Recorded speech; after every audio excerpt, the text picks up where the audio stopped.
भारत का इतिहास कितना अद्भुत है ये हम सभी जानते हैं। भारत के इतिहास के बारे में कोई कितना भी खोज क्यों ना कर ले, लेकिन फिर भी कुछ ना कुछ रह ही जाता है। इसलिए भारत के इतिहास के कई पन्ने ऐसे भी हैं जिनके बारे में लोग या तो बहुत कम जानते हैं या फिर कुछ जानते ही नहीं हैं। इतिहास के उन्हीं पन्नों में से एक है अखंड भारत का इतिहास। कई बार आपने टीवी न्यूज़ चैनल या किन्हीं लोगों को अखंड भारत की बातें करते सुना होगा, लेकिन अखंड भारत का पूर्ण इतिहास क्या है शायद ही किसी ने आपको बताया होगा। दरअसल अखंड भारत का इतिहास क्या है इसकी पुष्टि तो कोई भी नहीं कर सकता, क्योंकि अखंड भारत की उत्पत्ति करोड़ों साल पुरानी है।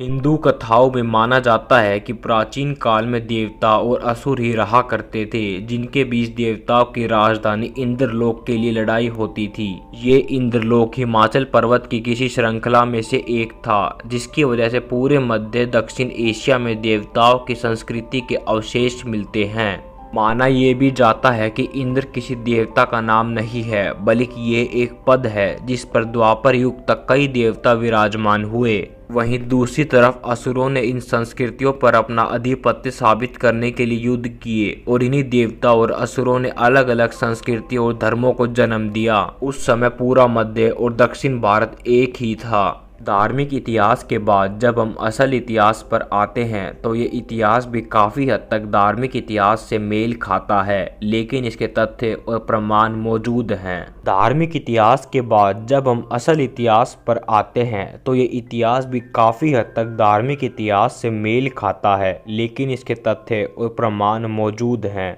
और अखंड भारत के टूटने के भी आज के मौजूदा समय में भारत के सभी पड़ोसी देश, फिर चाहे वो पाकिस्तान, नेपाल, भूटान, बांग्लादेश हो या फिर Sri Lanka, Myanmar, Afghanistan, Iran, Tajikistan, Burma, Indonesia, सभी भारत का ही हिस्सा थे।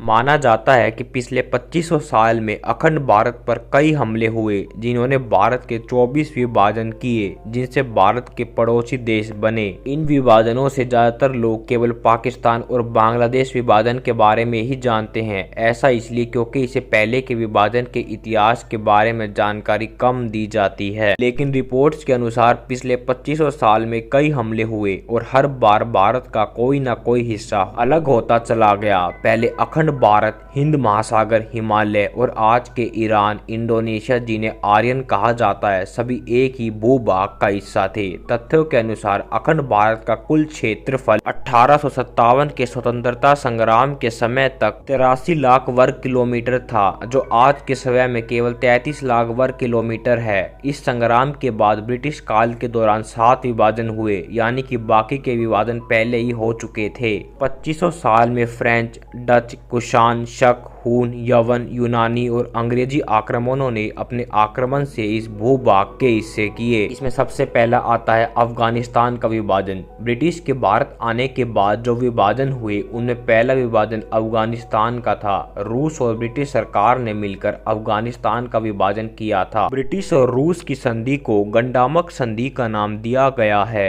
इसे राजनीतिक फायदे के लिए अलग किया गया था। फिर आता है नेपाल का विभाजन। इसके बाद साल 1904 में पहाड़ी राजाओं के साथ समझौता कर ब्रिटिश सरकार ने नेपाल को भी अलग कर दिया था। हालांकि नेपाल भी 1947 तक अंग्रेजों का अधीन रहा। तिब्बत का विभाजन। आज चीन में आने वाला तिब्बत पहले भारत का हिस्सा था, लेकिन साल 1914 में तिब्बत को ब्रिटिश सरकार ने बफर स्टेट घोषित कर दिया। इसके बाद चीन ने इसे अपने अधीन कर लिया। भूटान का निर्माण। तिब्बत को बफर स्टेट घोषित करने से पहले ब्रिटिश सरकार ने साल 1906 में भूटान को भी भारत से अलग कर अलग देश का दर्जा दे दिया था। इसके बाद म्यांमार और श्रीलंका विभाजन भी अंग्रेजों ने किया था। इसके बाद 1947 में भारत के आज़ाद होने के बाद पाकिस्तान अलग हुआ और फिर 1971 में बांग्लादेश। भारत के कई संघ और लोग आज भी अखंड भारत का सपना देखते हैं, लेकिन यह भी सत्य है कि मौजूदा समय में सभी देशों को अपनी राजनीतिक प्रणाली है, जिस वजह से अब किसी का भी दोबारा भारत में विलय हो पाना थोड़ा मुश्किल लगता है।